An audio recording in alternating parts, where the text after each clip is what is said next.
2 number, daily connection with the Quran. প্রত্যেক দিন কোরআন তেলাওয়াত করবেন, প্রত্যেক দিন।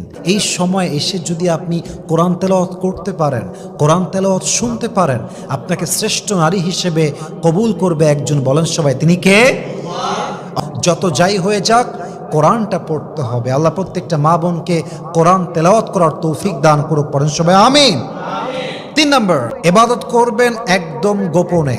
আজকালকার যুগে মানুষ তাহাজ্জুদ পড়লেও ডে দেয়, জায়নামাজের ছবি তুলে ডে দিয়ে বোঝায় যে আমি আজকে তাহাজ্জুদ পড়েছি। আজকালকার মেয়েরা হিজাব পরেও টিকটক করে, আছে না নাই? হিজাব পড়েছে আল্লাহর জন্য, বাট যখন সে টিকটক করে বোঝাচ্ছে আমি হিজাবি লেডি, তার মানে এই পর্দা আল্লাহর জন্য নয়, এই পর্দা জাস্ট শো অফের পর্দা। ঠিক কিনা বলেন?